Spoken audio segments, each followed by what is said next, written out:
Я впервые в Кремле, хотя очень много у меня награды. Фидерия Изатулова не скрывает. День особенный. Она учитель математики в 181-й школе. Ее трудовой стаж больше 30 лет. Сегодня одна из лауреатов в Казанском Кремле. Они на время ушли с уроков, репетиций. С утра они завели сельхозтехнику или станки. И повод есть. В Пушечном дворе лучшие представители своих профессий. Здесь бок о бок учителя, инженеры, деятели культуры, науки и других отраслей. Люди из самых разных районов республики получают заслуженные награды. Медали вручают Алексей Песошин. Благодаря вашему труду развивается Татарстан, подчеркнул премьер. Сегодня в этом зале присутствуют люди, которые своим ежедневным трудом вносят вклад в успешную реализацию всех намеченных планов. Именно ваш талант, трудолюбие, стойкость сделают нашу республику сильной и процветающей. Одним из первых награду получил Анас Аскаров, генеральный директор издательства «Идель Пресс». Он награжден медалью ордена за заслуги перед Отечеством второй степени. Анас Аскаров возглавил главную типографию Татарстана 9 лет назад. И результаты этой работы оцениваются по всей стране. Сегодня «Идель Пресс» печатает не только на республику, но и всю Россию. И снижать объемы здесь не собираются. Во многом благодаря стараниям директора рабочая профессия печатника остается в тренде.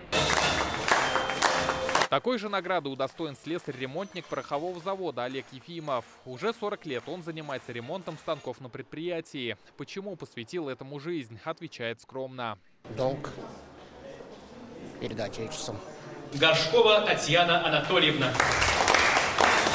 Аплодисменты сегодня звучали и в честь Татьяны Горшковой. Специалист Казанского института биохимии, 30 лет изучает молекулярное развитие растений. Ее вклад в науку отмечен медалью за доблестный труд. Говорит, за наградой кропотливая работа коллектива и поддержка руководства республики.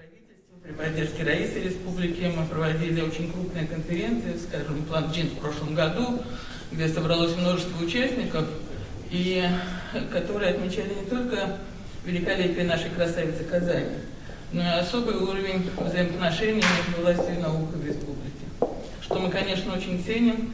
Мустафаеву Бахраму Талибоглы. Больше 40 лет Бахрам Мустафаев строит дороги и мосты в Татарстане и других регионах. Прошел путь от рабочего до генерального директора. Сегодня стал заслуженным строителем России. Если я здесь, в этом зале, столько уважаемых людей, значит, я к чему-то добился. А это нельзя было добиваться без любви к своему труду, без любви к своей профессии. Наверное, я нашел свою профессию, я нашел счастье в этом деле. Отметили сегодня и результат многолетнего творчества и таланта Алены Козловой. Актриса Качаловского стала заслуженным артистом Татарстана.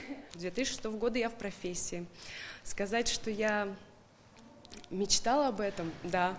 Мечтала, может быть, не так сразу, там, с каких-то ранних лет, но буквально с класса 10 я уже твердо знала, что я хочу быть артисткой, выходить на сцену.